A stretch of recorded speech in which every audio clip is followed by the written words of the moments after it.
you don't even have to step foot in the gym to lose weight. Like I'll say it. Like everybody got this health kick going on social media. Everybody working out.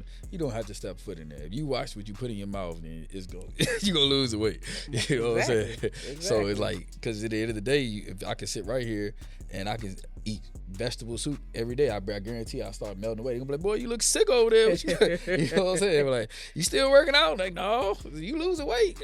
Exactly. You know, so. You know, that's the thing. Like, people in the gym have different goals. Some people are in there just to be in there. Like, I just want to work out and say I worked out. Like, I'm not trying to get my heart rate all the way up. I might just want to come in here and put 200 pounds on this bench, 300 pounds on this bench, and hit it one time. If I can hit it one time, then I'm cool. I'm going back home. Oh, yeah. And that might be their fitness goal. But you don't have to. It's if you just because, you know, you're in the gym doesn't mean that you're going to get results. Now, it's going to help, yeah, and it's going to help scope your body. But I have times when I'm not trying to lose weight right now. Yeah. I'm not trying to gain weight. I'm trying to maintain. But guess what? I work out every day. And you'll take somebody, be like, I need to get in that gym with you because I need to lose weight. That don't necessarily be, look, I'm working out, I ain't losing weight. You know what I'm saying? So it's really, you know, you got people to work out who want to gain weight. Yes. For sure. So how will you have people? How you gonna sit right here and tell somebody you got to get in the gym to lose weight, and then they come into the gym, and then their gym partner is in here trying to gain weight?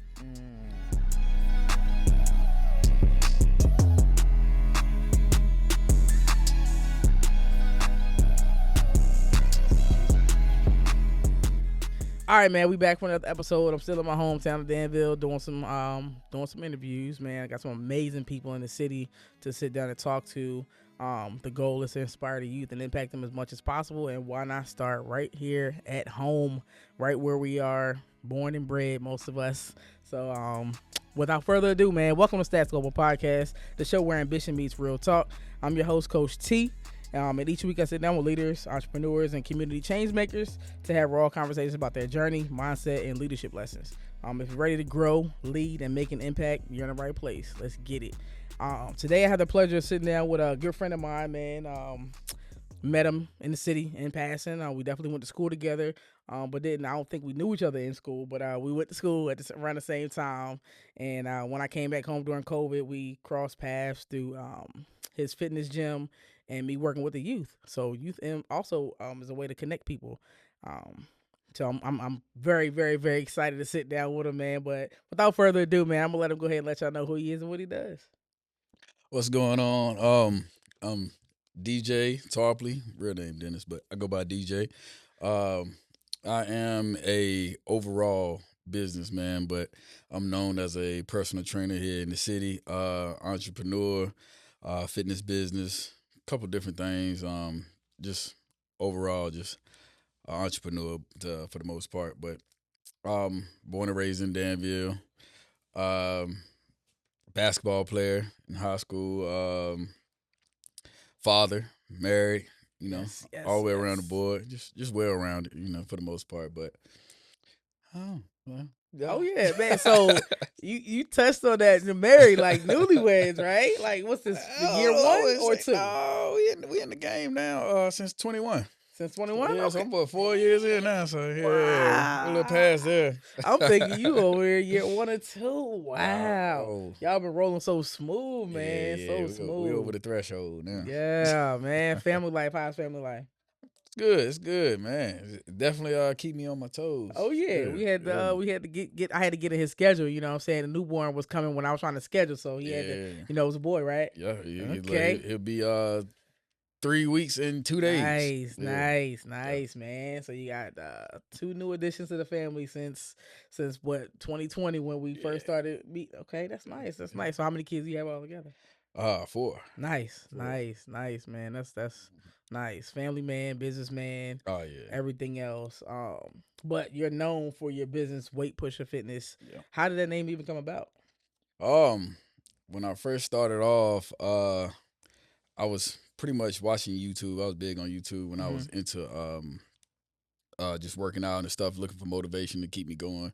And what had happened was I had wanted my own brand. I was watching YouTube, and I kept seeing everybody branding, working out in their own gear and stuff like that. And I was like, Mm-hmm. man, I want my own stuff. And I started seeking personal training. Mm-hmm. So as I was seeking personal training, I wanted to brand myself. And where I came out with was weight pusher. I went back and forth with my cousin trying to find out logos and stuff like that. But weight pusher stuck out to me because it was like, not only are you just dealing with weights and lifting weights in the gym, but it was more so with just life in general, stress, so Oh everybody yeah. in life, you're going to encounter stress at some point, and it's going to weigh heavy on your shoulders. So it's pretty much like Mm-hmm. you're either going to continue to push through and move that weight up off of you, keep pushing, or you're going to just give in. So that's why I came up with weight pushing. So it's pretty much push or be pushed. Oh yeah, I love it. I love it, man. I love it. I love it, man. So that's the concept of the name, which is dope in itself. And looking at names when you talk about branding, there you already know what it is, like weight pusher, and it makes sense. You can also look at it like if I'm looking at it trying to come through, I'm able to push through. You know what I'm saying? Any obstacles that may come my way. You know what I'm saying? Like whatever it is. However, how did you even get into business in general? Like how did you even get to the point where you want to start your own business in fitness? um it really started, I want to say back in like 20 2011. I want to say 2011, Uh huh. 2012. I had took my first business venture. I was working, but I had got into a party promotion. My cousin that came down from Nebraska, and Nebraska. I was staying in Greensboro at the time. So when I taking him around Greensboro, he was seeing everything. He was like, "Man, you should be doing this down here. You should get into it. Like you already going to living the club life and the Mm-hmm. nightlife." And he was like, "Man, you should really like look into it and see about how to make some money off of this while you already out anyway." Yeah. And so he kind of put a couple things and was speaking from his experience and put me on game with a couple things, and I ended up um, I went and got a clicker. I was Okay. going to the club. I'm going through clicking, trying to counting everybody. How many people can get in? And how much I pay to get in with the general admission. Like I'm doing numbers, man. I'm a big numbers guy, so Mm-hmm. I'm doing numbers, and I'm like, man. So now I need to talk to the. And he's kind of telling me like, man, you just go in there, see who you need to talk to. See, like, don't try to be just a promoter at the club. Like, try to see if you can get the door. So Mm-hmm. I'm meeting with my managers and this and that, and so now I done went and I actually threw my first party down there, and that was like I say 2011, and I end up renting the club out, getting flyers, stuff like that. Got the security set away and all of that. Got the contract with the owner, and that was my first time really making some money. I want to say it was a pretty good success on that Oh one, yeah. But I will say I did that for about like 2 or 3 years.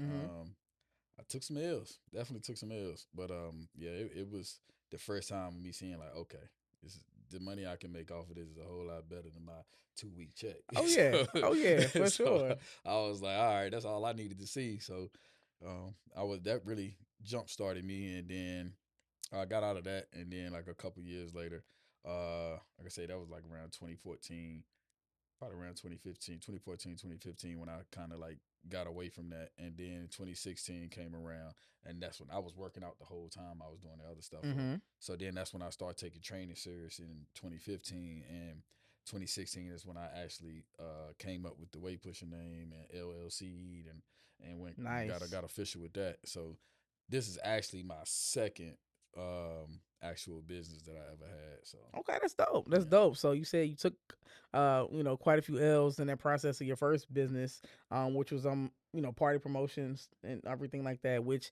that's marketing. So I mean, it helps Yeah. you.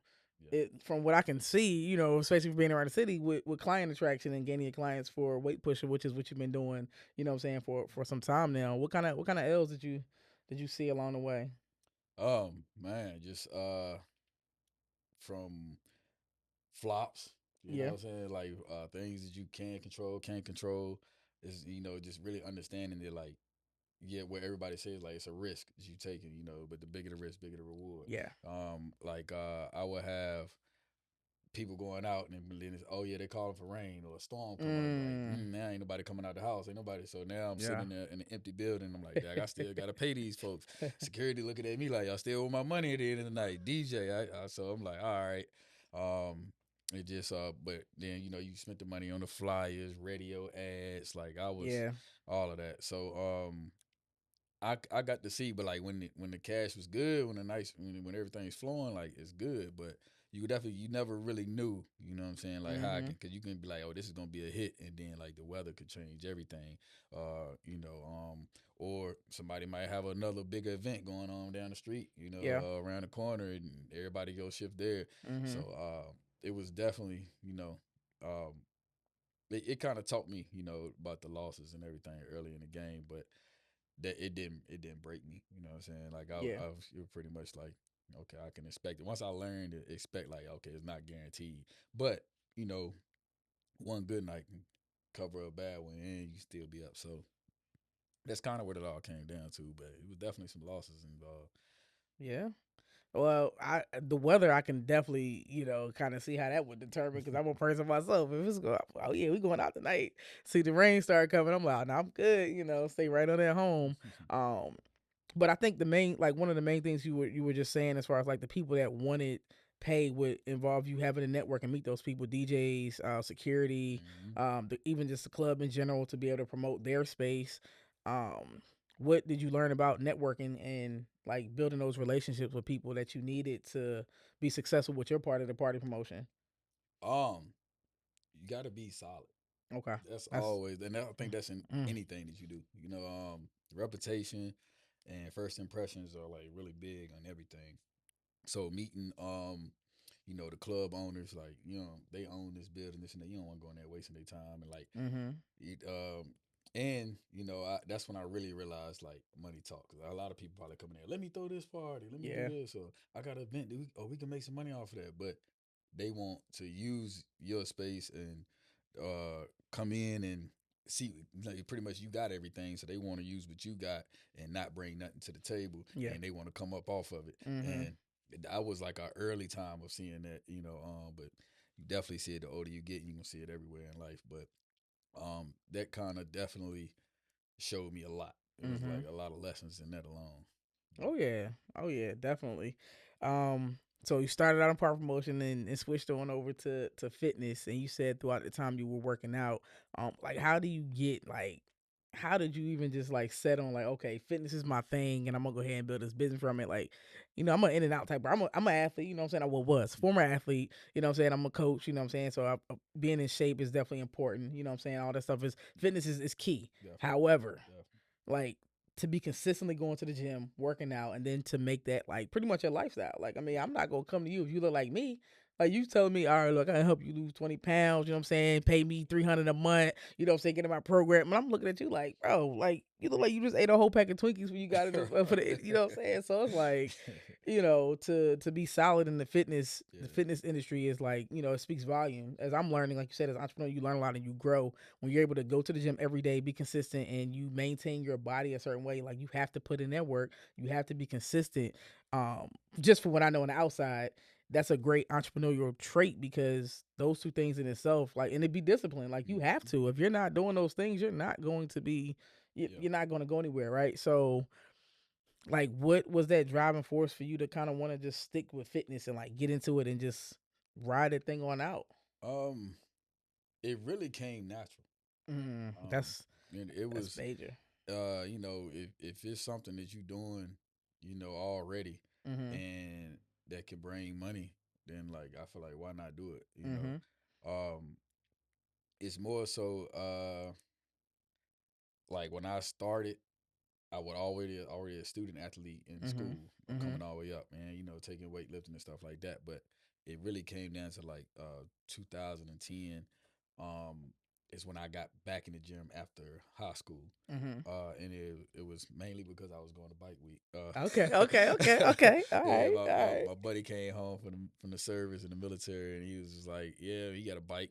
He was like, you want to go to bike week? I was like, yeah, I'll go. I was like, I gotta get a bike though, and then so I ended up buying a bike, and he was Okay. like, man, I'm like 130 pounds. He was like, you can't be small on this bike. So I was like, all right, let me get in the gym. So I started going to the gym with him. We was just pretty much working out for bike week, but I ended up just kind of like upping my calories and I took like a mass gainer, just like get some extra calories in me and Mm-hmm. stuff like that. But I ended up putting on like 20, 30 pounds before I went to the beach. So you couldn't tell me. I felt like a new person. I got a motorcycle. Like I'm a whole new person out here. Ooh. So and I was 20 years old at that time too. So it was different. Like I felt like I was really doing something. Oh yeah. But and then like after that, people seen me and they was like, man, how in the world did you put on all this weight? Like you used to be puny. And I was like, man, if you can do that, I was like, you can help me lose weight. I was like, all right. So I just started kind of trading and people just coming to me like just off of what I did for myself. Yeah. Like you said, like it's all about how like they'll look at me and I pick people up and I'm in the grocery store, people come up to me and be like, hey man, you work out, you a trainer? I'm like, yeah man, where you at? And they don't even know who I Your am. own So marketing. so it's Yeah. like you got to pretty much, um wear the hat, For sure. so but that's kind of the ballpark where it all started, where I then I got it and everybody was coming to me and I just started gradually picking up clients, and then I started, like I said, I'm a numbers guy. When it makes sense, it makes sense. I sat back, and when I sat back, I started doing the numbers, like how many clients do I need, and like what can I charge, what do most people charge. I'm doing them numbers. So like once you get all the numbers down, it's like, all right, got the numbers here. Now you got to figure out how to go out here and make it work. How you gonna get the clients? And like you say, the marketing was already there pretty much from you know the party promotion. So Mm-hmm. I just kind of stuck with what I knew. Oh yeah. Yeah, stuck with what I knew. It all just kind of came together, and I just stuck with it. Like you Yeah. said, I ain't started working out, and I'm still working out, and everything kind of just flows. Exactly. To You know the what I'm point where saying? you was coming in here. I saw you out in the car making this shake before you came in here. I mean, that's really like you have to like, man, I'm over there drinking Dr. Pepper, you drinking the workout shake. Yeah, look, I was starving. I said, Look, this shake gonna have to do. see, that's what I'm saying at this point. I would have stopped by and got me a honey bun or something real quick instead of grabbing grabbing a shake, man. That's real good to stick to it.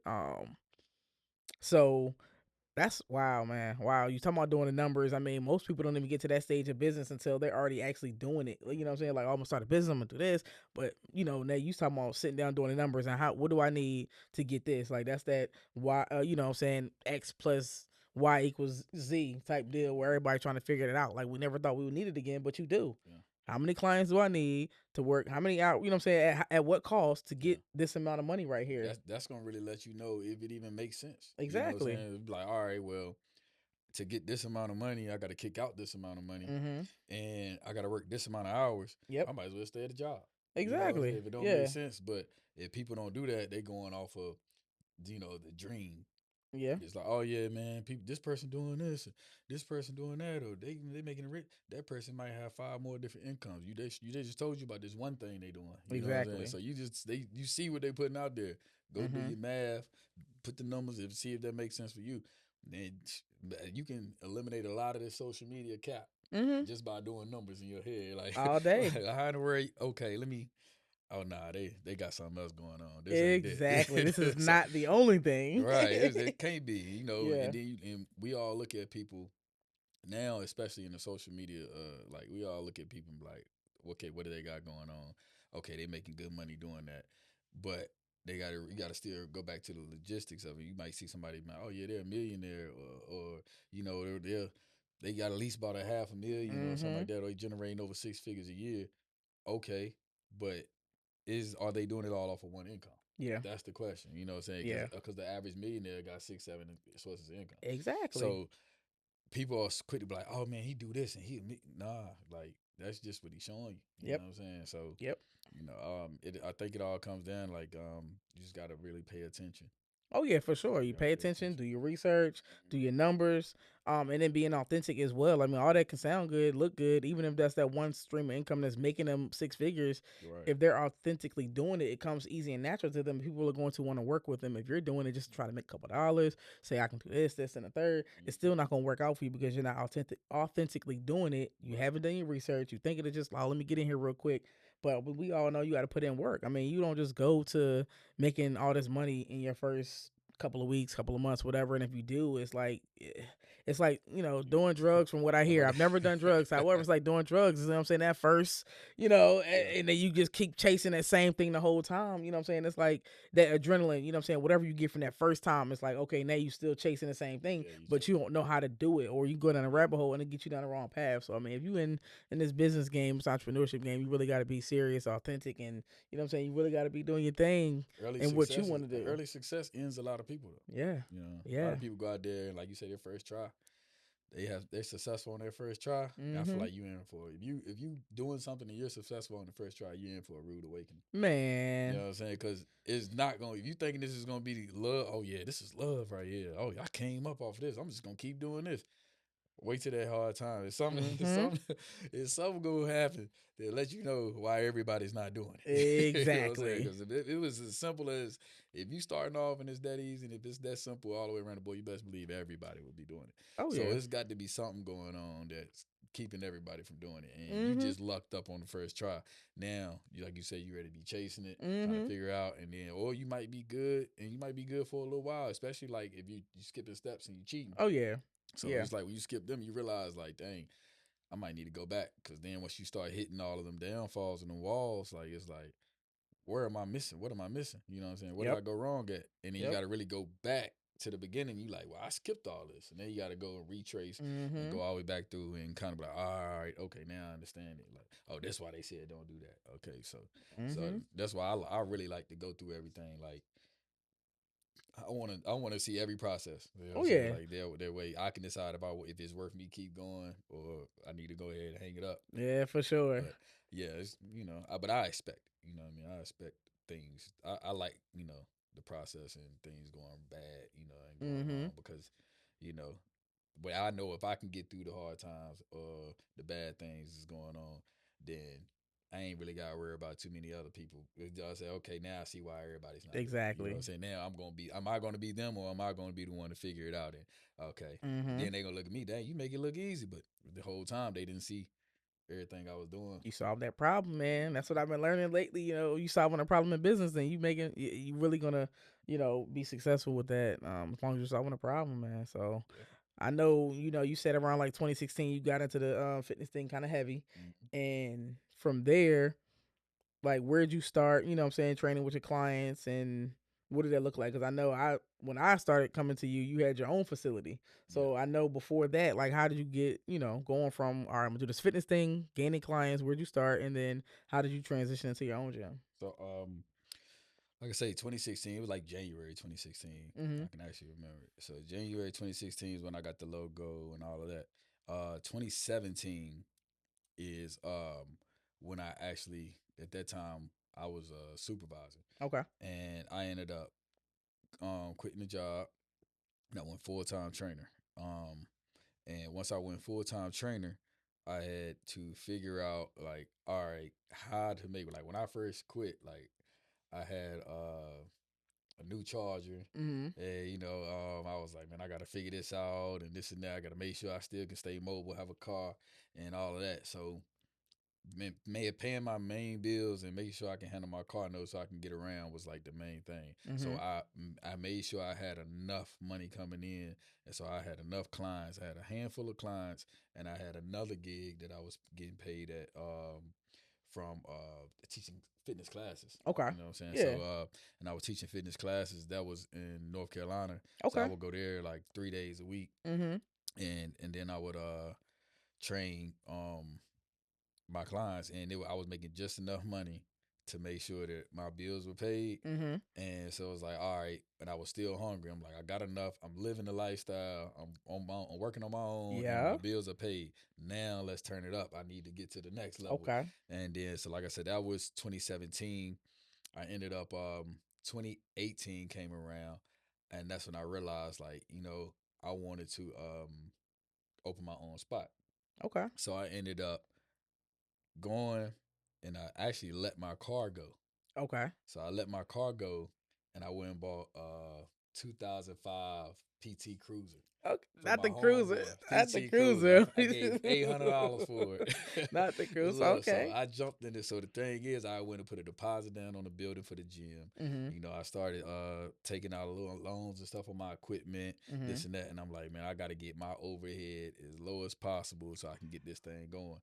So I started letting stuff go that, you know, people probably looking at me like, he crazy, man. Like, he getting rid of all the stuff and they ain't riding around the PT Cruiser. This, man, it's all good because, you know, at that point, I ain't had no bike no more. I ain't Mhm. had my charger. I'm just in the PT Cruiser and I'm opening the gym. Oh yeah. But once I got it going, got everything up and running, it was like, okay, now I just got to see, you know, how to grow it even more, you know, because that was new to me. So that's why, like I said, I like to go through all the processes with everything. Mhm. And once I got that going, I picked it up. I made sure that before, while they were renovating and I was getting the building right, Mhm. I started automatically doing promo.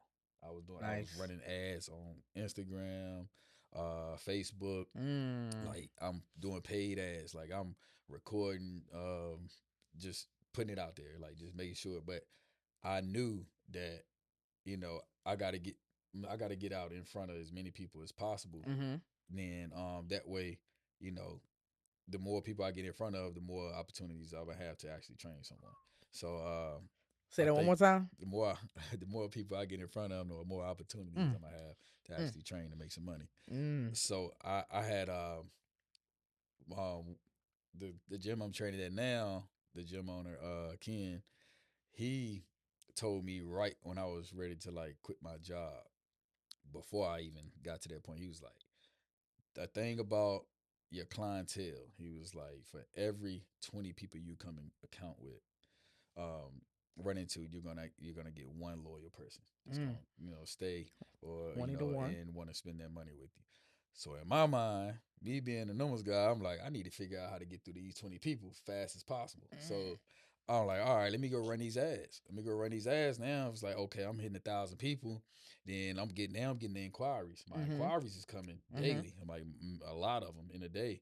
Now I'm weaning through all my inquiries. Yeah. I might get one person like, all right, I'm coming in. But I realize I'm feeding through a lot of people a lot faster Yeah. now. Oh yeah. You know, versus me saying, oh, I'm just waiting for somebody to call me or this and that. So I put myself out in front of everybody Mhm. and let them know what's going on and this and that, and just kept them ads running. So that way, by the time my gym actually opened up, Mhm.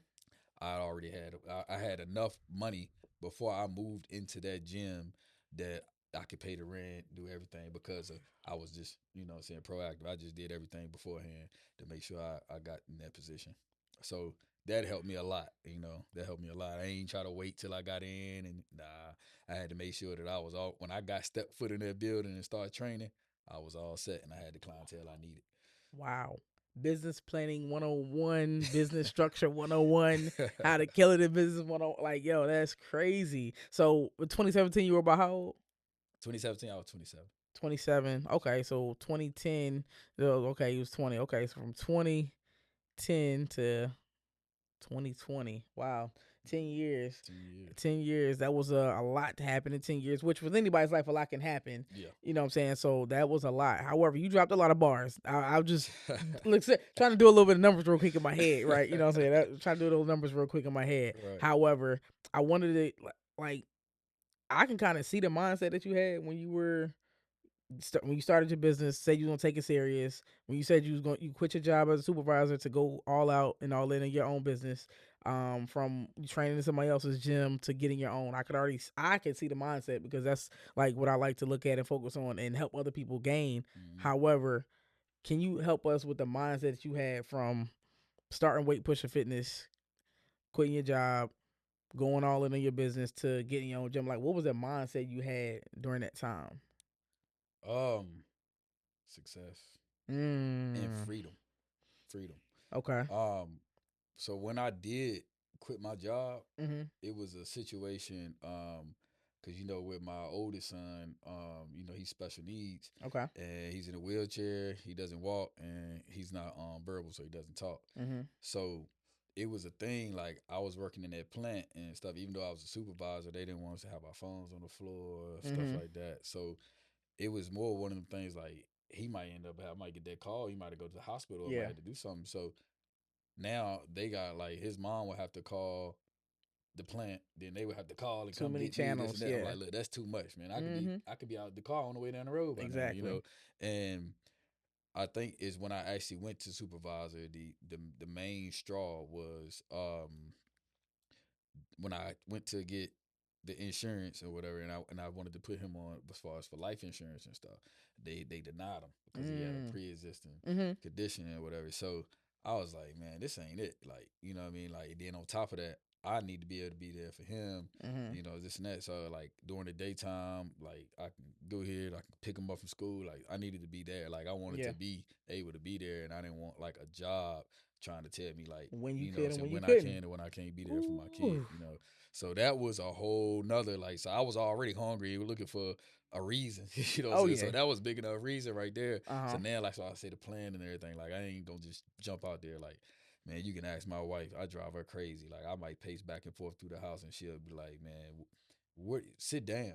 Yeah. Like, what are you doing? Yeah. She be Yeah. like, "What are you thinking about?" I'm like, "Man, I'm just doing numbers." She be like, "Nah, something on your mind." I'm like, "Literally, I'm adding up stuff in my Yeah. head. Like that's all I'm doing." But and it would drive her nuts. But I'm that guy, so like I want to make sure that my next move is gonna make sense when I do it. So if anybody see me make a move, just know I didn't probably you looking at it right now. I see it 5, 10 years down the Oh road, like yeah. you know. So Yeah. Oh yeah. but it's and everything, you know, everything happening still, and I still ain't got it all figured out because you definitely gonna have some hiccups and some stuff to come to play between there. But for the most part, that was the big mindset of me making it from then to now because I already knew I was like working is not gonna be it, and being able, I'm like, and if anything happened, I got to be able to come out the pocket, you know, to for expenses or anything. So it's like I got to really get on my grind. You know what I'm saying? Oh So yeah. I'm already seeing now like the government and the insurance, all that ain't none of that set up for me.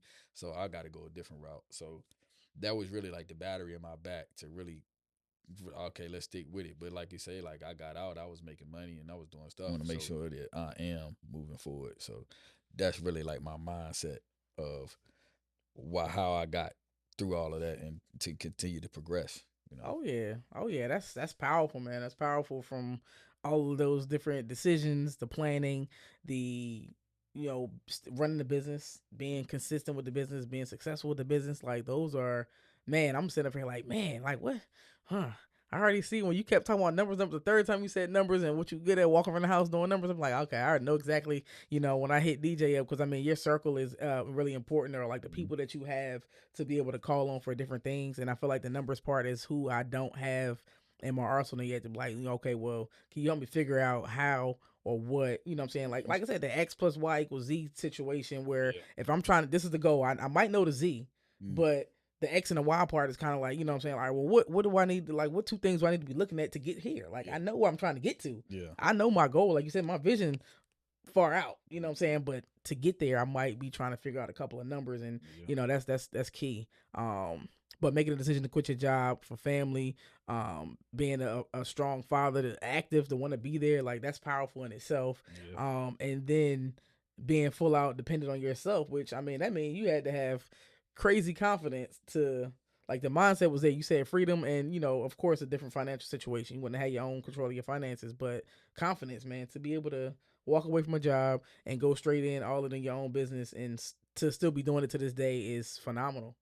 Like that's phenomenal, man. Confidence through the roof. Yeah. You have to have that confidence, man. You have to. The plan builds the confidence though. True. You got to have a plan. Like if you don't have a plan, like you already, you know what I'm saying? You already just waiting for a failure for real. Like what they say. Nobody plans to fail. We just fail to plan. Oh yeah, for sure. So I agree. It's just more so like I know when I get into something or I'm ready to do something, I need to make sure it's gonna line up, and I need to know how to get from A to B and B to C all the way to Z, Oh yeah. So it's like even though I know it's not gonna be that smooth just going from A to B, there's gonna be some stuff in between. But like I know once I deal with that, then I'm at the next spot. I'm at the next spot, And then a lot of times you're gonna get stuck along the way anyway. And a lot of that stuff, the reason that you're getting stuck might not have nothing to do with you, or it might not have anything to do with like your plan. Yeah. It's just timing. Yeah. Timing is everything. Like a lot of people, like you're not ready. I'm not a millionaire yet because I'm not ready to be a millionaire. That's true. If I had that million right there, they be like he's slacking. And when Uh-huh. it fell off, he ain't doing none of the stuff. I ain't seen him in about 2-3 months. Hey. I'm out here buying all types of stuff. So Clients gonna be like, yeah. hey, what I need to do? Be on the virtual plans, right? Man, I need a new trainer, man. DJ he got that million. Uh-huh. But that's why you see people running the money and they back broke. Like they go act a fool. You know what I'm Mm-hmm. saying? So like yeah, I know like I got to get a couple things like making money and stuff like that. Like, man, anybody can know I go out and make some money or Oh, know yeah. how to make the money. But are you disciplined enough? That's what it comes down to. Consistent, Yes. You Yes. just remember you gotta just have that why. You gotta know, make sure you know right why you doing it, and just remember that. But like I said, that's why it's not gonna be those moments where everybody are, because you're gonna have it. Like I said, it might not be your fault or anything, but you're gonna have those moments where things are you might just have to close the door. It might be Mm-hmm. people around you or something that you can't take with you. Yeah. You know what I'm saying? Like you got to close them doors. You got to get away from them. You find yourself I was just having this conversation with one of my homeboys, and I was telling him like, you start getting around, like it might be the people you hanging with all the time. Yes. And then, but yes. you having these combos, but you're trying to do this, you're trying to do that. So all day long, you're sitting here in your mind, you're focused on this because you want to do this or whatever. You know what I'm saying? Or I want to open a car wash. Yeah. You're focused on this car wash all day long, but soon as your homeboys come around and they talking about this, talking about that, but now your dominant thoughts are no longer that car wash. Yeah. You know what I'm saying? It's Yeah. now talking about the playoffs, talking about football draft, talking about somebody else's business. Yeah. Oh yeah, this Yeah. person that went and bought this many houses, or this person got the real estate over here. Or like now it's like, all right, I was focused on getting my car washed, but now I'm around y'all and we talk about everything else. Now I feel like I'm influenced because I'm around people doing good Yes. stuff, but at the same time, this ain't got nothing to do with what I Oh, got yeah. going on. So I'm not yeah. locked in. Even though I feel like I'm locked in, it might be good energy. I'm not because, I'm discouraged right now. Like you got me, my focus is not even where it needs to be. Oh, And yeah. then you also, and that was speaking on like a positive side, being around like positive people. Not to mention the negative people, the people who ain't got nothing going on. Yes. Now they don't even really they really want you to stay where you at. You know what I'm saying? They don't even want you to get no better. Exactly. They want to keep you around. I'm like, oh yeah, he any more success, I might not see him no more. You know what I'm saying?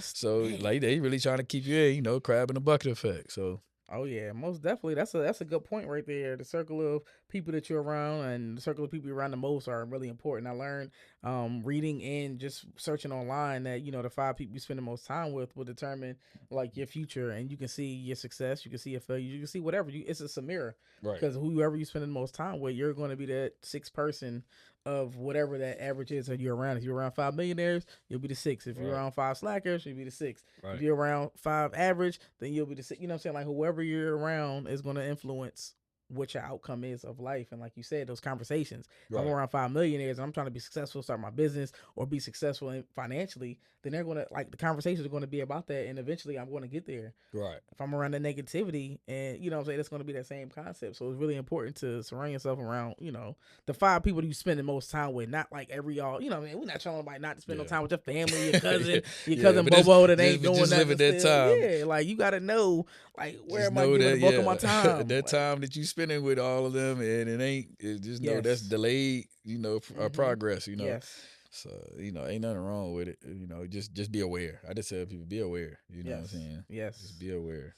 Oh yeah, for sure. I know, man, like you already said why you quit your job, because I definitely run it back, but I mean, you already touched on it. It was really good to hear that you made the decision to quit your job and go full on entrepreneurship, man.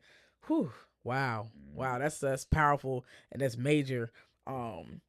Before I move on though, I know like you had your own gym and you were in your own gym and you recently transitioned out of your own gym. So do you see that as a setback, or how do you see that transition from making a decision to leave your gym to go back and saying just work under another gym? Well, not under, but out of. Definitely, I don't see it as a setback. Okay. I feel like, well, when I made that decision, that was another decision like for my family because at the time, I had just got married, Mm-hmm. Yes. and I ended up having a baby on the way. Mm-hmm. So it was just more so in the like I say, everything is a learning experience. So, and that was something that I did, and I jumped out there. I had people a good support system and everything, but Mm-hmm. it's some things I had to realize, and I just want people to know, like, never, feel bad for starting over or pressing reset. You know what I'm saying? Because you can actually, I could have actually been in a position if I could have I could have stayed at that building, struggled it out, Mm-hmm. and everybody be like, "Oh yeah, he got this," and this. But then I would have just been struggling the whole time. Yeah. Nobody even knew it. Yeah. Or I can be like, you know what, I did this wrong.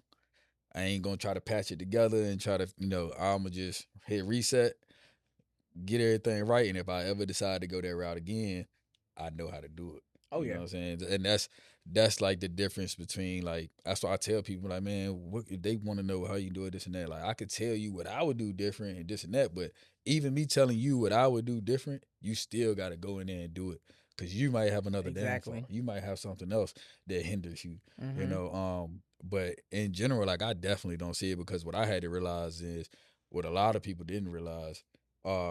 They would see it like, okay, you don't have the gym anymore, so you might have fell off, or you don't have, or you don't, it's like you're not really training no more, or anything Yeah. like that. That was not even the case. Me, I seen it on another side because my downfall was I had a training studio. Okay. So with Okay. me having a training studio, I was just pretty much training clients. Like all Yeah. my clients now, I got somewhere for y'all to come and train with me. I Yeah. don't have gym memberships, so Mm-hmm. the building itself wasn't making any money. I got you. So I got you. so So the model you so had was the reason. yeah, Okay. Okay. so that's why I said, like, now I know if I had to do it again, Mm-hmm. because it was basically I'm training my clients, they're paying me, and I'm taking my money and paying for this building Mm. and a mortgage Mm-hmm. and a family. And exactly. Okay. Okay. You know what I'm saying? So Yes. so everything, two Wi-Fi bills, like Yeah. Yeah. everything, you Yeah. know what I'm Yeah. saying? Oh yeah. Everything's with a two utilities, got a heat and cool gym. Like, man, Man. come on now. But Okay. so what I realized is, okay, I can go back, hit this reset. Oh, I can, like I Yes. said, I can fight and just stay here, fight and just keep raising my clientele, keep raising my clientele. Or I can hit this reset right quick, go back to my roots, and guess what? I am the business. Yes. For So sure. this building was not the business. That's where I had to realize I'm the business. Yes. So if everybody who's coming here, they're here because I'm here. Yep. So once I shut the building down, I can go back and everybody's gonna come with me. Exactly. And now I just eliminated all of my overhead. All it. Okay. You know what I'm saying? Yes. Now I can pay a trainer fee. So Wow. that was, and now I got extra funds to go vacations, families, or Yeah. whatever. You know what I'm saying? Mm-hmm. So everybody else, they might not have seen it that way, and some people might be so passionate, like they wanted to hold on to that building or whatever. I could have felt like that, like, that's all I got. But nah, like, I had a bigger picture at hand, and other things that I want to do. Like, I couldn't. The whole time I had the gym, I didn't compete Okay. because Okay. I was, like, even working out, I was missing workouts, like stuff Mm. like that, because now I'm more so trying to tend to a building and a higher overhead and figure this out from a business side. So now I'm not enjoying, Oh you know yeah. what I'm saying, Enjoying what everything. I'm all the things I liked about fitness and stuff like that. Now it's a business, so now I don't like it like that no more.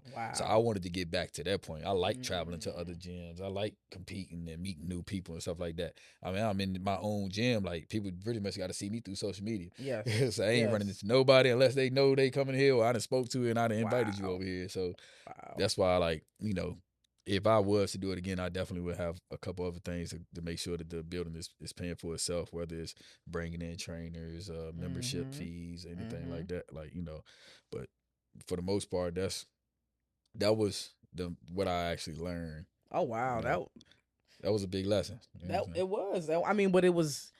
it was calculated. Like you made calculated decisions, and two, the lessons were calculated as well to see your business model that you had. You were talking about business model. You had a training model in a training studio. So you were a trainer, and the model you took with you into your own space was, a training business model where, like you said, it's just the same thing, different area.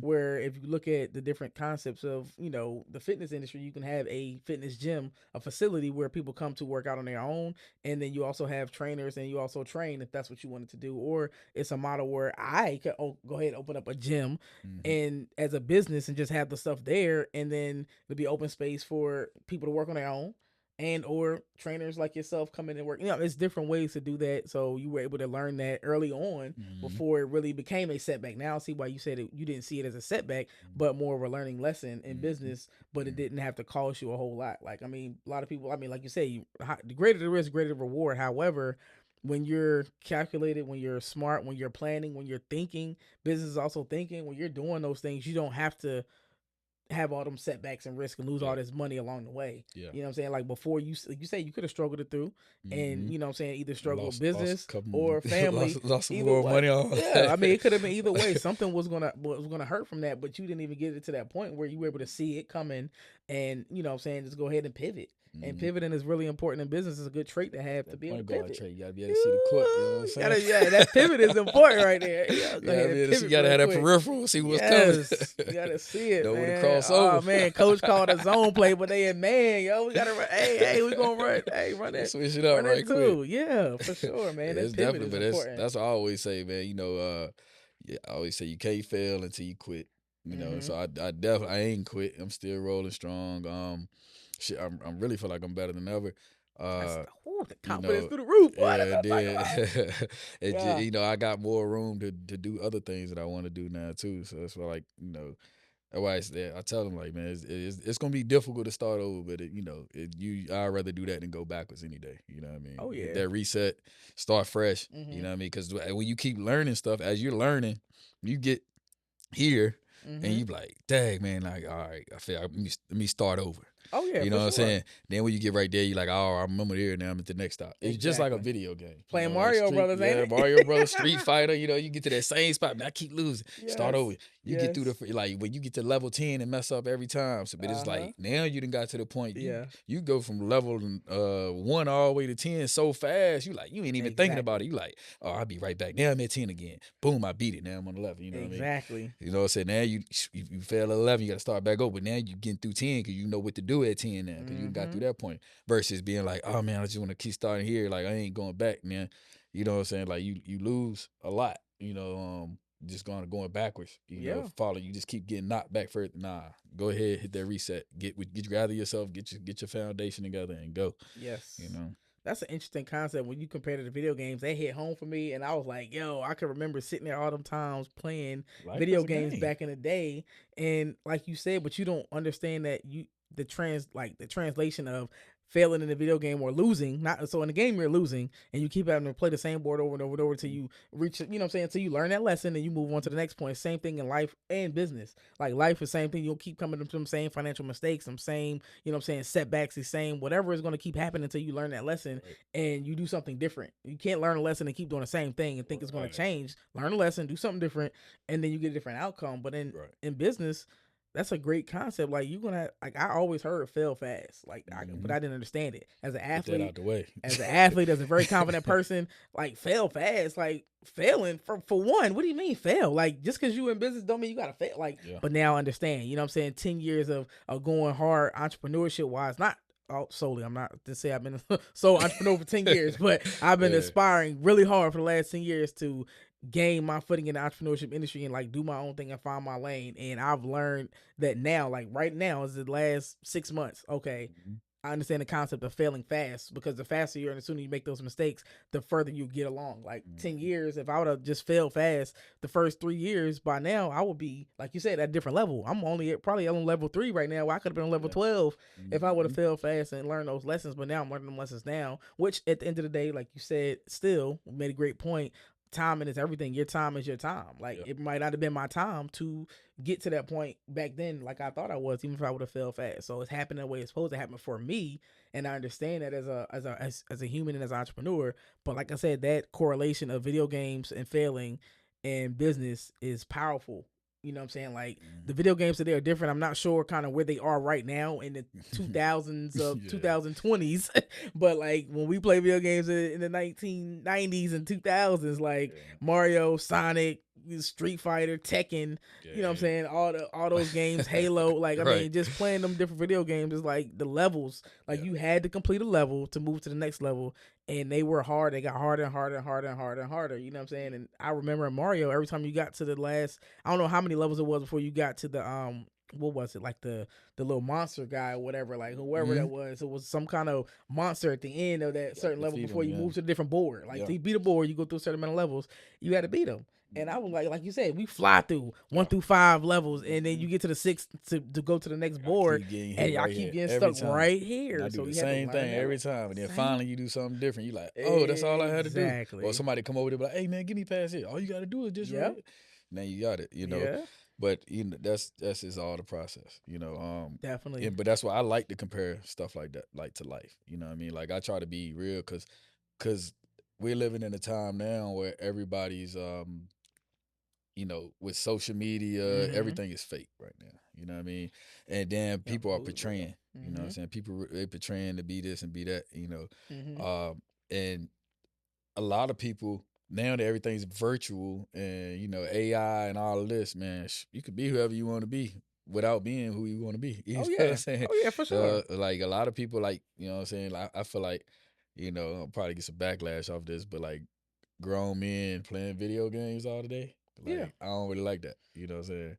But and the reason, but I can justify it because a lot of them they're being on that video game who they don't want to be. I mean, who they want to be in real life. True. You know what I'm saying? Oof. You think about it like you think about Grand Theft Auto, right? They got the new one coming out. My daughter upset. They done pushed it back again to 2026. but she but when you think about it, like you go on Grand Theft Auto, you broke, you ain't got no clothes on. You go out there, you running your money up. You know, you run your money up, then you go buy this big house. You go buy this car. You back in there, you keep putting it in the shop, doing more stuff to it. Then you getting your clothes right and all that. And then now you're in this video game. All the clothes you put on this character, the house this character has, and the car this character has is what you want in real life. But instead of you going after it in real life, you're just playing a video game. Like, yo, yeah, I got it. But yet, once you cut that game off, you know what I'm saying? That's really all you got. So you just keep coming back to that, and now you're living through a video game, and you don't even understand. You don't even realize it. You know. So it's like it's the world is we getting to a point now where if you can't distinguish real life and social media and virtual, then yeah, it's gonna be bad. You know, it's gonna be real bad. I couldn't agree more, man.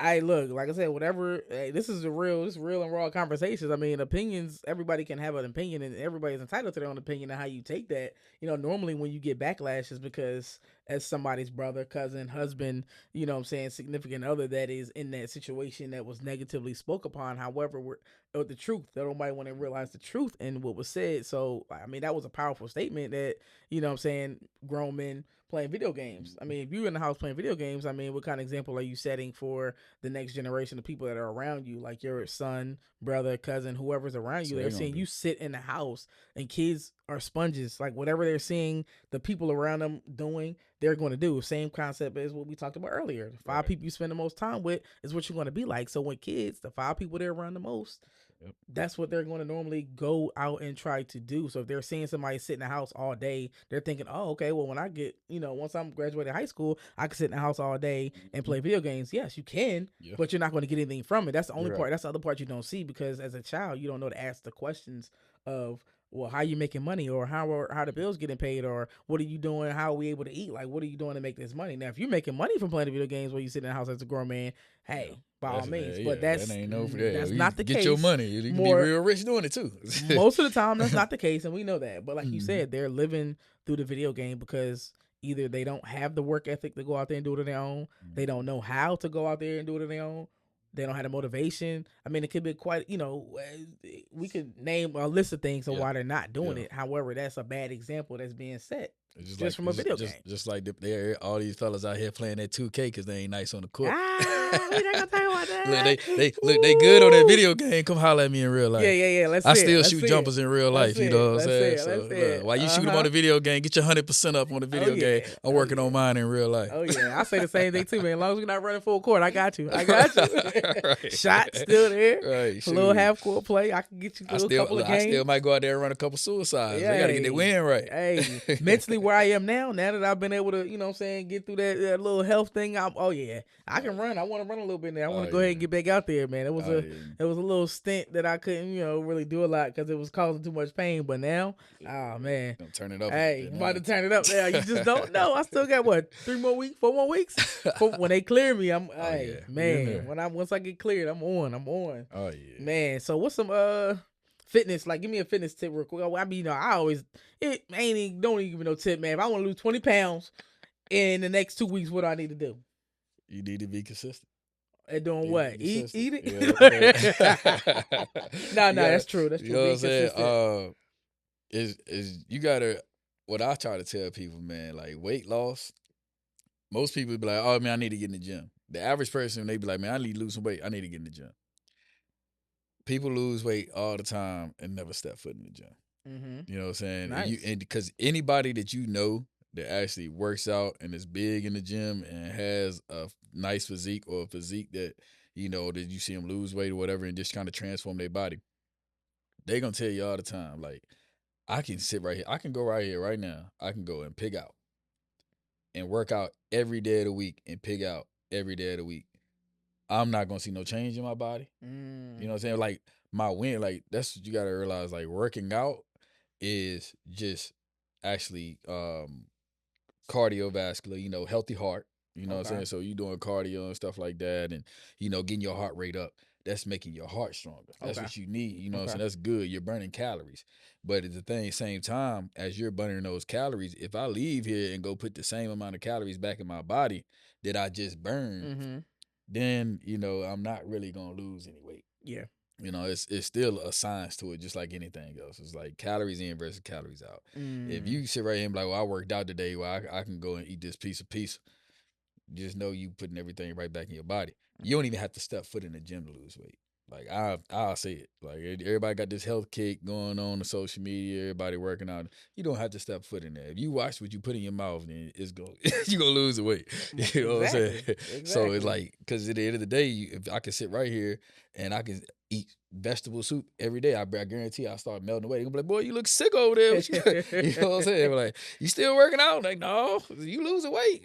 Exactly. So...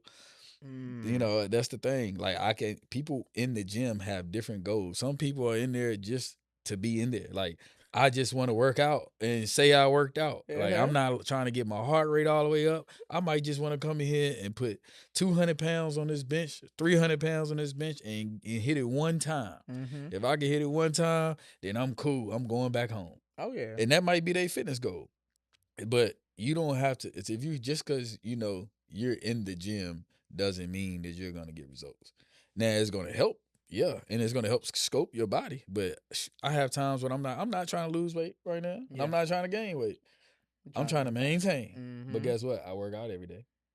And you'll take somebody and be like, I need to get in that gym with you because I need to lose weight. That don't necessarily be, look, I'm working out, I ain't losing weight. You know what I'm saying? So it's really, you got people that work out who want to gain weight. Yes. For sure. So how will you have people? How you gonna sit right here and tell somebody you got to get in the gym to lose weight, and then they come into the gym, and then their gym partner is in here trying to gain weight? So both y'all in the gym, you got two different goals. Yeah. So the gym is not necessarily going to get there for you. You got to have the discipline and the consistency all the way around. It's lifestyle. Definitely. You know what I'm saying?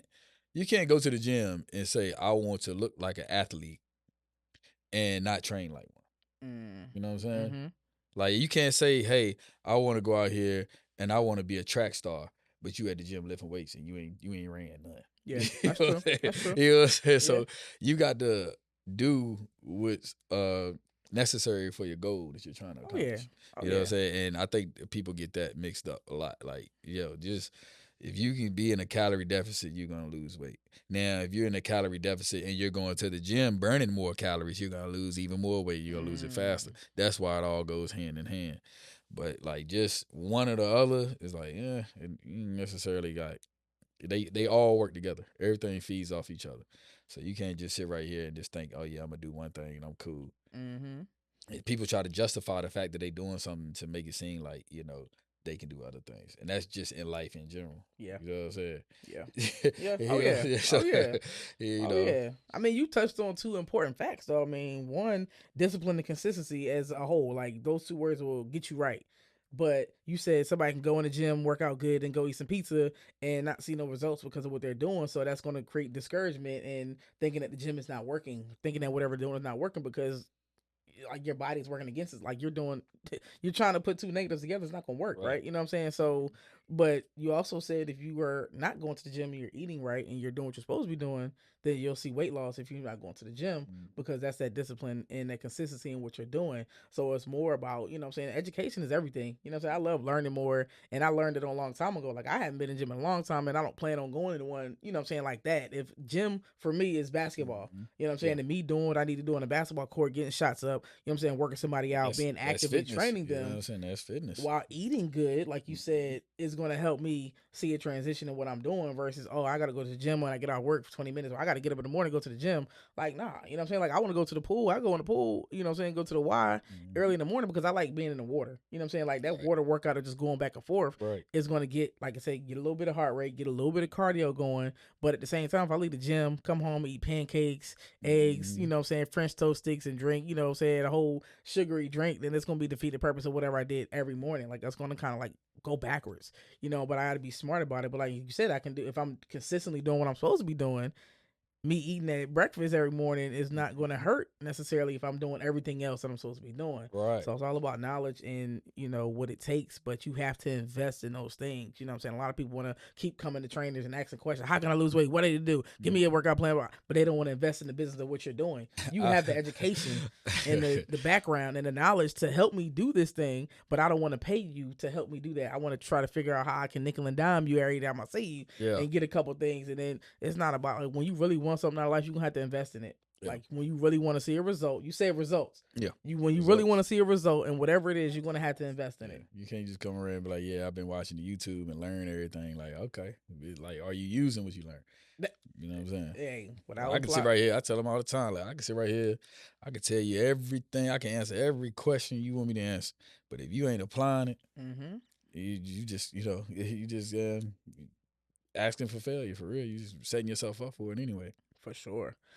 Man, you'd be surprised. I've had people come to me talking about getting surgery and be like, man, the doctor, I said I need to lose 10 pounds in the next 2 weeks so I can have surgery. And I'm like, if you going to drop 10 pounds in 2 weeks, then why are you trying to have surgery? Come on.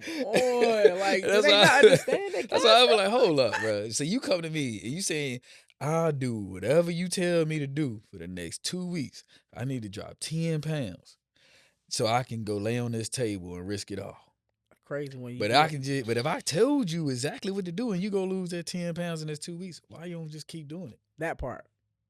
Like you said, do the numbers. Now you gonna lay on that 10 table, and 2, and after you get off the table, 20 and 4. You got the anesthesia you got to come off of. You got the, you know what I'm saying? You got the recovery. You cut up. You hurt, bro. You know what I'm saying? So yes. But I literally have people like, hey, man, I need to lose 10 pounds. I think somebody came to me and was like, man, I got 3 weeks to lose 20 pounds. I'm like, so if I tell you exactly what to do, you're going to do it. I'm like, why are you so willing to do this now? Yeah. You know what I'm saying? Why did you have to talk to a doctor to get to that point where I'm trying to lose 20 pounds in 2 weeks, 3 weeks? Like you said, social media age, that instant gratification. Yeah. They want instant gratification. They don't want to go through the process. They don't want to go through the steps. They don't want to take that time to authentically look like what they really want to look like. It's nothing wrong with wanting to look different and look healthy. And I'm not slim. I'm not the person that's against surgery. Like, I feel like do whatever you want to do, but at the same sense, make it make sense. Look, I was about to say the same thing. Make it make sense, bro. You lost 10 pounds in 2 weeks. You do numbers 20 and 4, 60 and 6. Like, come on, like, if you had the willpower and determination to lose them 20 pounds in 2-3 weeks. You can do the same thing, just keep doubling and tripling, and you'll see the same result without breaking your pockets or risking your life or anything else, like you said. I mean, but like I said, if it makes sense, it makes sense. Right. Now, I mean, if you might not have the time, it might be a health issue where, you know what I'm saying, yeah, I lose a 20, but I'm still 300 pounds. Like, you know what I'm saying, that might, okay, cool, 300 like crazy pounds, not like 300 solid, but 300 crazy where I need to, all right, cool. You know what I'm saying? No body, it's different thing, like you said, different reasons. But I mean, if it don't make sense, ain't no need to do it. Because if you could do it by me telling you what to do in 2 weeks, then you could do it longer than that. And for the people who don't know, just because you have surgery don't mean it's over. Because if you don't change your lifestyle and work out and eat right, you're going to be right back in the same position you was in. Right on out. You know what I'm saying? So now all that money you just spent, you know what I'm saying, about 2 years, 3 years down the road, you going to look back in the mirror and you're going to say, dang, I look just the same as I was before. I look just like I did, bro. Right. That's Like, crazy, man. come on now. Oh, man, that's wild, man. I don't even want to get on the BBLs.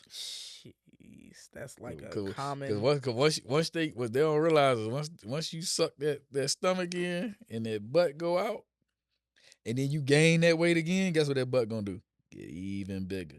And now your stomach going out. So now you done took it from here to make it flat and put it here to make it fat. And then now you keep eating, it's gonna get fatter here and it's gonna get fat again. So it's like now you got the bent over, you the pregnant ant right now.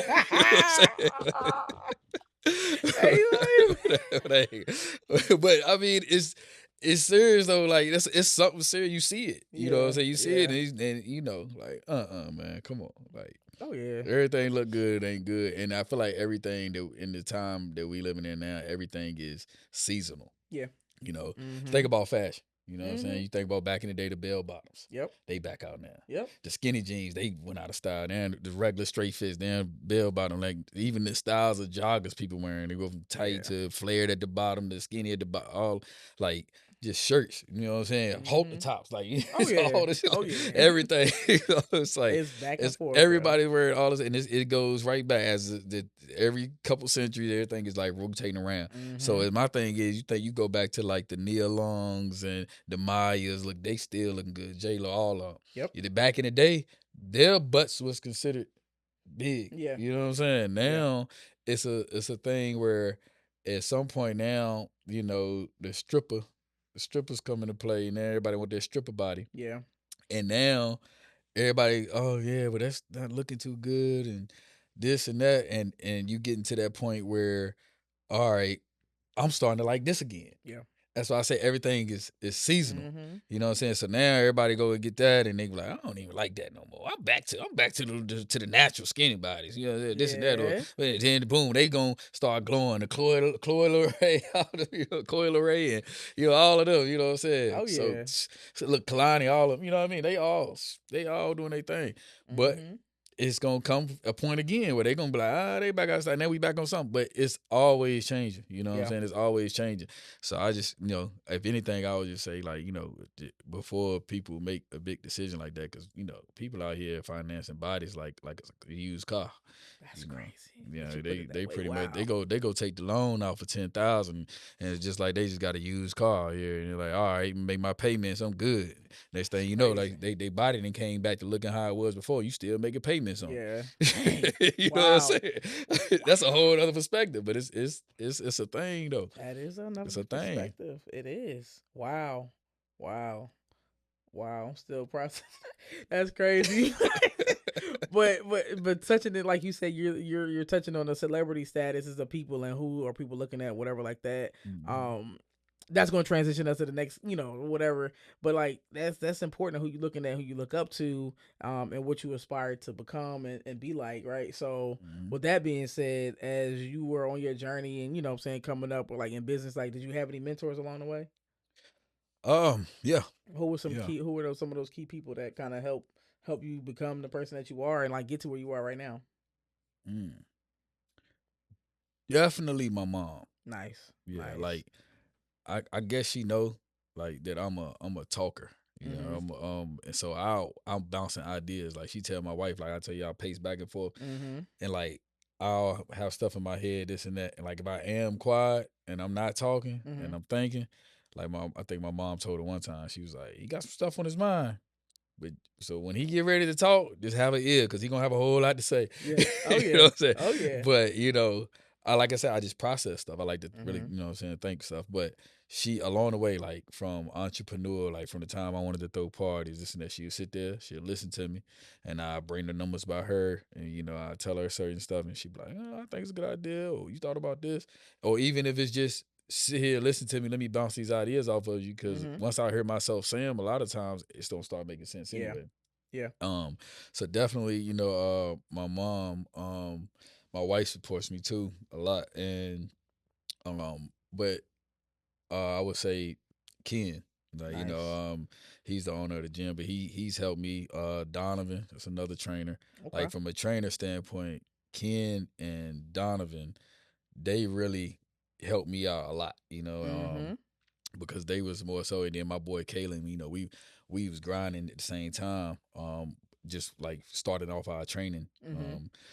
as just being a trainer or whatever. But Mhm. just Ken and Donovan, they were already vets in the game, and they had been there, done that, so they was able to like help me out and give me some solid advice and stuff, and and just kind of like help me to move forward. But definitely yeah, yeah. Nice, So man. definitely, Mentorship is those some important. good ones, but Oh yeah.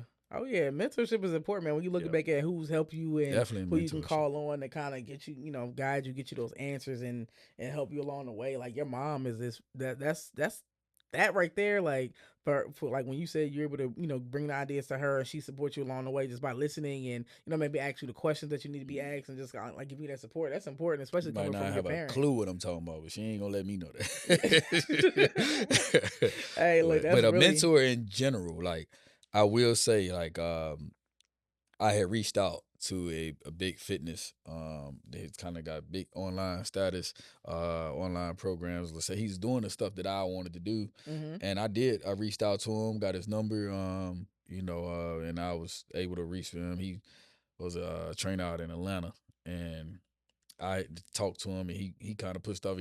He broke me down a little bit when he was Oh yeah. talking. I was like, Yeah. golly, like I ain't nowhere near where I thought I needed to be at. Mhm. But I had to just realize, like, but everybody's situation is different, and he in the city with like 5 million people, Oh yeah, for sure. Atlanta is versus definitely us being in a city with 40,000. It's a different story. So, exactly. um, you know, and but the mentorship is definitely like he put me on game, and he let me know like a lot of stuff from a different perspective, even from a big city perspective. Mhm. And I was able to kind of take what he gave me and just kind of like use it to help me stand out, because he stood out. That's the reason I reached out to him. So standing out is everything. Oh yeah, for sure. That's man, mentorship is important. I mean, a lot of times, I mean, that shows that you're humble enough and smart enough to know that hey, let me reach out to somebody who's already doing what I'm doing, who's been where I'm trying to get to, and ask some questions, get some guidance, and look at their leadership to what I'm saying, establish myself and get to where I need to get to. And like I say, just ask those questions and listen and having those people on the way. Now, are you? I know you're working with the youth. Like, what kind of mentorship and things are you doing? Um, just with the youth, working through Project Imagine, we gain prevention outreach, and we come in and we intervene, and help kids, like they want to do fitness. Yeah. We have a cognitive creation. We're doing like they want to work in the studio, podcast, like Mhm. help set stuff like that up. They want to engineer, make music. Mhm. Um, just record whatever they want to do. Like I say, fitness. We have basketball. Just pretty much intervene, taking them off the street, giving them something to do, versus just For sitting sure. around and being in that environment and Mhm. falling a victim of it. So just kind of just preventing, intervene, and keep them going. And my main thing with them is just making sure I'm showing them like other avenues, other things that they can do that they might not even ever thought about or even Yeah. knew was possible. You know what I'm Oh saying? Or yeah. they probably just see people and be like, they rich, or nah, man, you can do it. You just gotta, it's whatever you put your time into and whatever you invest into. Oh So yeah. yeah, so it's my main thing with them, with the youth, is just kind of like letting them know that it's possible, and like it's other, like the stuff that you're seeing, and like maybe just some of the things that people around you are doing and telling you that you got to do to like make money and survive and all that. It's a whole nother world out here. Like, Oh and yeah. that's the biggest thing. Like, it's a whole nother world out here. Like, Mhm. once you leave your neighborhood, or your city and go to another city, and you're gonna see some stuff, that you're not seeing, what I'm saying, Yeah. where you're from. So it's a whole nother world, man. Like it's a lot of people out here, and it's like I said, we see things happening around here, violence and stuff like that, Mm-hmm. and our population, like during the day, it's like 50,000 people. So like at nighttime, it's like Yeah. 30,000 people.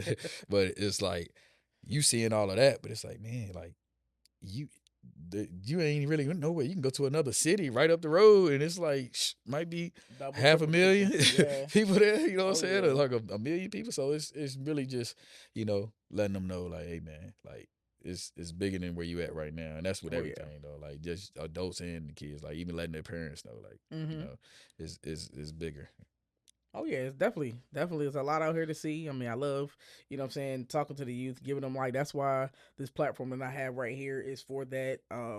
Originally when I started it was to show the different paths of success and how you can be whatever you wanted to be. It's still that same concept, but it's having these real conversations on, what I'm saying, what it looks like. I mean, we could talk about it all day. You can be what you want to be, do what you want to do, go be whatever, and they're like, oh, okay, yeah, but they don't like nobody's saying that it's going to be. Some people may say it's going to be rough, it's going to be hard, it might not, but it's just saying that like you're not even saying it how it really is. But we're having these conversations Mm-hmm. about that journey and what it actually looked like in real time. You know what I'm saying? Like for you to Right. talk about going from party promoting to starting your own business, quitting your job as a supervisor. Like, oh, most people like, yo, a supervisor at a job, like that's big, Yeah. but you quit. Yeah. You know what I'm saying? And then going from that to, getting your own gym, and then the gym setback, what we didn't say it was a setback. Then the gym, you know what I'm saying, making a decision, going from your gym to out of like that whole transition with life that was going on, family, newlywed, house, like I mean a lot of things that were going on, just to see that real life transition and hear it from you, somebody, you know what I'm saying, a small city like that. I'm like, that right there in itself is powerful. Like they don't normally get to hear that. Like I said, seeing social media, we seeing the money, the cars, the houses, the fame, being around celebrities. Yeah, you can be anything you want to be. Of course, you're gonna believe Fake somebody that's looking like games, all this money and all fake that. glitz, You're fake gonna see fake it. glamour. Yeah. You know what I'm saying? Somebody don't got something off tour road and they out here riding around and they ain't Rented even it for there. 2 days You know and what now I'm you saying? They made taking some all the pictures, content. have a whole photo shoot with it, change outfits 30 times, make you think they had it for a month. You know what I'm saying? Look, they do Yo, what got the shop gold chains on, this and that, crazy. man. Come on, man. Pawn, like you can go Like, to the yeah, pawn shop. oh That's yeah, what pawning I is. paid 30,000 for this chain. Man, Yo, your car ain't even worth 30,000, man. crazy, yo. You ain't even got a house. What you Yeah. mean you got 30,000 on your neck? Crazy, man. Like that's like I said, the realization, the authenticity, like that is everything. That's how you see the difference in me being here now. Like if I'm like popular, making all that money right now in 2025, but in 2035, you still see that same that consistency in what I'm posting. Like you didn't see it just drop off, or I'm not around them, or you know what I mean. I mean, it could happen because I mean, Yeah. bad spending habits and bad decision making. I mean, that everybody's still human. Yeah, I'm about to say, yeah, we human, and it's But still a time of like a recession and all that. So yes. don't get me wrong. Like you gonna have some bad times. You gonna, you Mhm. might hit the floor a little bit. You know what I'm saying, or hit the Yes. wall. But getting back up, this and that. Like, but if you got it once, you can get it twice. You know what I'm saying? Like, so that's the thing. Like, man, like, oh yeah, like being consistent. Like, you can be consistent, this and that. Like, you're gonna have moments, hard times. You're gonna have times Mhm. when you fall, like life, like losses in family, like this and that. It's gonna be stuff like career changes. You know what I'm saying? All that. Like, it's going to be times where you're going to be down more, you know what I'm saying, Mhm. more than you were or something like that. But you got to build back up. But the thing Yes. is, if you built it once, you can build it twice. A Exactly. lot of people ain't built nothing. That part. They haven't built Mhm. anything, and they're Mhm. just, so what they have really ain't even theirs, or they're out here making it seem like they have it Yep. or that they built it, but it's like you don't even have it. You never even built it. So it's like, now it's like what are you really portraying? Like, what, you know what I'm saying? Like you fall off, like Oh yeah. how are you gonna bounce back? You can't. Yeah. You know what I'm saying? That's why I like, if I wanted to right now, I can go, like everything that I done gave up or lost or anything, I can go get it right back. Yep. You know what I'm saying? Without a doubt. But Yeah. it's like some things you gotta realize, you know what I'm saying? Am I doing it for me or am I doing it for them? You know Oh what I'm yeah. saying? Am I doing it so everybody can see? Oh Mhm. yeah, he still got it. No, I'm playing chess. Like, you know what I'm saying? Like, Yep. you got to make sure that next move, your best move, you know what I'm saying? So Exactly. if this ain't aligning with where I'm trying to go, then it's got to stay, or I got to get rid of that. You know, I'm trying to get over here. And this right here, me leaving this alone is going to help me get there even faster. Exactly. You know what I'm saying? It's going to look like I done probably fell off, but holler at me in about another 6 months to a year. Hey, And now I'm up better than I ever was, you know what I'm saying? So Crazy. you got to be able to see that and have that mindset, man. You know, like if you're doing something, like you said earlier, like if you're doing something and you're doing it and you're not successful from it, you ain't seeing nothing from it, and you continue to do it, man. That's, you know, that's that insanity right there. Like, Yeah. you can't. You got to do something different, man. Have to. You have to, man. Mm. So with all that being said, what is the biggest lesson you've learned thus far, like in all that you've accomplished, seen, been through? What's the biggest lesson you learned? I'd say the biggest thing I learned is, or the most impactful lesson. Like, what was the most impactful? Let's look at it that way. yeah, I would say is power in continuation. Like as far as continuing to push, you know, I would say, but the reason I say that is time, for instance. Time, for instance. If you say time, you think about a point in your life where you was like, man, I could do this right here. All right, I'm going to make it simple. Let's say you be like, I could put up $10 a week. It's 52 weeks in a year. You know what I'm saying? It's what, 520? Yep. So, all right, boom, 520. I'm saying, yeah. That's a long ways away. You know what I'm saying? This and that. You talking about a whole year. But at the end of the year come around, you like, I ain't got nothing. If I'd have put that $10 up, I could be $520 richer right now. Yeah. Time is gonna keep going. Yes. You know what I'm saying? When you look at stuff right now, you're gonna look at it like, if I implement this, or if I start doing this right now, like the long term is gonna benefit me. Yeah. And, you know, but if I never do it, it's never gonna happen. And so what I realize is like time is gonna come. It's time, like it's a lot of opportunities I missed. It's a lot of things I've seen, a lot of things I've done and started doing it. And I look back like, man, like it's when I was ready, when I was doing it, it seemed like it was forever away. Yeah. You know what I'm saying? But now that I'm here, I'm looking back like it seemed like it was just yesterday. Yeah. You know?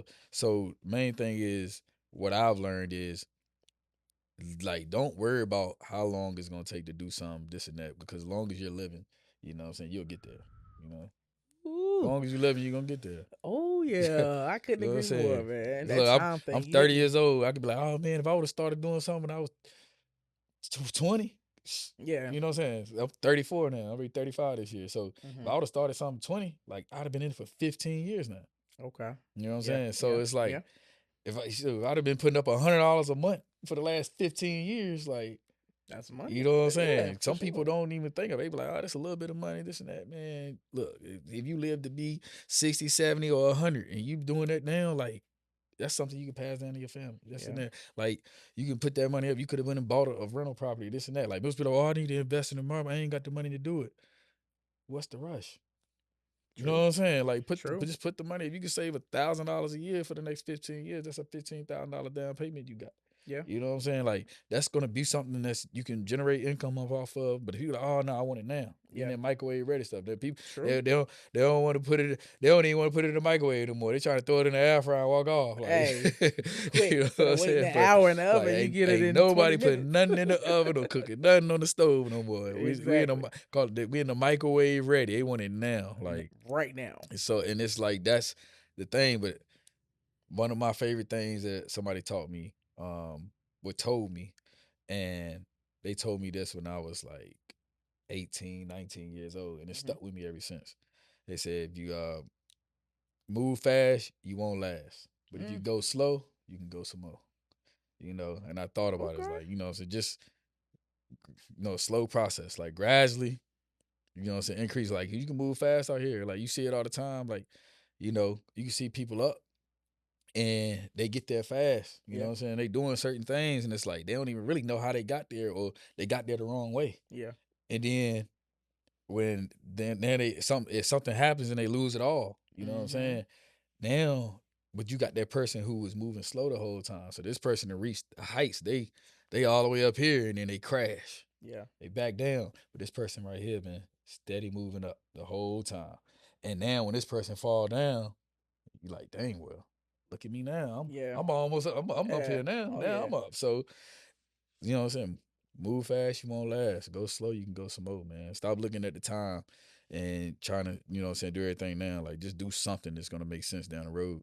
You know what I'm saying? Like, even like I trade, you know what I'm saying? I've been on my trading journey for like 5 or 6 years. Like, I've been trying to become profitable, but I'm way more profitable now than I was in the beginning. I could have been quit. And then be like, man, it's a gimmick. It ain't nothing. I'm in a pretty much a good spot now. I'm thinking, I'm looking at like the next 5 years I might be retired or something. You know what I'm saying? That's good. When you learn a lot in those 5 years, like you said, we had to get through them levels and learn them lessons, and now it's like, okay, can't think about that 5 years. You just got to just put the time in. You know what I'm saying? Like if it's something you want to do and it's something you plan on doing and you want to do it for the rest of your life, what's 5 years? That's true. Like you talking about doing something for 40, 50 years, and it's like, okay, but nah, it's gonna take me 5 years. Like, okay, I'm cool with that. Now you talking about legacy building. You said you really getting into something, but it's like when you talked about if you could save $1,000 in a year, you know, 15 years later, that's $15,000. Yes. However, like a lot of people don't look at the concept. Like it might have been just do it. Just do it. Let me save $1,000 in a year, and I might need another year to save $1,000 to be disciplined and consistent at doing just that. Now that I've done that for 2 years, and I know I can save $2,000 in 12 months. Now let me trim that back to 6 months. Now let me double it. Like now we talking about compounding. Now in 4 years, I'll have, you know what I'm saying, double. I mean, I'm not a numbers person, but I'm, you know what I'm saying, whatever it looks like. I don't know. You know what I'm saying? I done took that 2 years and making 2,000 to now making, you know what I'm saying, 2,000 in a year. You know what I'm saying? Versus 1,000. Yep. So now every 6 months I'm making 1,000. I'm saving 1,000, not making. So it's the same concept. Like, okay, if I do that in 4 years, now I done doubled it up. Now going into the next 2 years, let me look. Okay, now this year, this is what I have now. Now I can. But you have to do it. Yeah. You know what I'm saying? Once you do it, change your habits, be disciplined in saving that money, putting that money to the side. Now you can fast track it. Okay, now it won't take me 12 months to save 1,000. Now I can do it in 6. Right. And then after you've done that for a certain amount of time, now instead of me taking 6, I can do it in 3. And if you can do 1,000 in a month, now you're looking at a different concept. Now you're saving it, you're not spending it. And if you need money to invest, now let me go on my little vote over here. I have the X amount of dollars saved up in this amount of years. And then if you broadcasting, people gonna say, "Dang man, he's saving $1,000 a week. How you do that?" It started with $1,000 a year. Exactly. Yeah, you ain't hear me when I was saying that. But now you looking at the $1,000 a week. How you get there? You got to start with the year. Exactly. You know that's how most businesses man, that's start. gonna take too long. All right, well, don't do it, man. I'm gonna holler at you in 5 years. We're gonna see what you got saved. Yes. So that's what it's gonna come down to. Exactly, man. We both sitting here as former athletes, man. I played basketball in high school. You played basketball and football, right? So, I mean, the most powerful thing for me sitting right here with you was the fact that all this happened: high school, business, life, family. And the success that you have to where you are right now at 34, all without a college degree, right? Or right now, if anybody were to tell you to do anything, graduate high school, go to college. Oh, you got to go to college. That's the way. Get something. All right. But you've done all of this from graduating high school. Let me see, 2007? 2008, all the way to 2025. No college degree. I'm pretty sure some certifications, some college degrees, some college classes along the way. However, no 4-year degree, no master's, no anything like that. That doesn't discredit you. That just goes to show, as a young person from the city that we grew up in and went to school in, you can make it out. You can do whatever you're determined in consistently doing and discipline to do. Like you said, consistency. You have confidence. You had a plan. You had a vision. You know what I'm saying? Like you now have a family to take care of, and you're doing that solely, for the most part, on what you built on your own. Like you built your own brand, Weight Pushing Fitness, your own business. Like you said, you are the business. So you can go to Atlanta with Weight Pushing Fitness and be fine because you are that business. You can take your family and move anywhere and be okay. You know what I'm saying? And if you wanted to go back to and expand and venture out into having your own space as well, you could do that because you learned that lesson to get to the next level, right? But like I said, the most important thing is that you've accomplished all this stuff without a college degree, which society says you have to be successful, or that the majority of society says you have to have. Now, I have one. We're both sitting here in 2 different seasons. I'm 35, 34. I have a college degree, and I've been in a career for 10 years. And I'm just now going all in an entrepreneurship venture, right? However, both of our paths are still our own journey to success. Mm-hmm. But any young person can take any route. Yeah. They can take your route. They can take my route. Yep. They can take a different route. Yep. But there are multiple routes in life. You have to figure out which one is for you. It's got to make sense. I went to college. That wasn't my choice. That wasn't my plan. That wasn't what I wanted to do. You know what I'm saying? My family said I had to go, so I went. And I'm very, I listened. You know what I'm saying? So I went. However, when I went, I was strategic. I went and I majored in something that would help me and my already knowing I'm going to the entrepreneurial venture stage. Right. So I went in there and said, look, I'm gonna own a business. And then, like you said, somebody, I can't remember who told me that. Somebody said, learn something in business that you don't know. Get a degree in something in business that you don't know. Right. I said, I know nothing about marketing. I don't know what it is, but everybody keeps talking about marketing. Right. So let me get this marketing degree. So I have a Right. marketing degree to learn. Now, it's completely changed since 2009 when I graduated. Yeah. The Yeah, concept it's and the always basis changed. may Yeah. be the same, but it's changed so much since 2009. However, the concept, the path that I took was to get a degree. Yeah. You know what I'm saying? And that will help me in my business venture. So now I'm coming up with these different ideas. I'm going to help, if I need to fall back on it, I'll fall back on it. Right. It's helped me get to where I am now because I was able to attain different jobs and get different positions with my degree Right. and the background. However, my passion, my desire, my drive has always been entrepreneurship. Right. And now I'm sitting on this platform right now, but I'm sitting here with somebody who took a different path. But I can either say you were just as successful or even more successful when you didn't go to college, which speaks volumes. You know what I'm saying? Because again, when you listen to society is telling you to go one way, but you went the opposite, and we still met here. Yeah. We're still here as two successful people that are goal driven, purpose driven, that are doing things that are in impacting the youth as well. So Definitely. That's crazy. Yeah, definitely. It's all, but at the end of the day, it's still specializing. It's still education. Like, yes, I might not have signed up. I've like certifications and trades and stuff like that.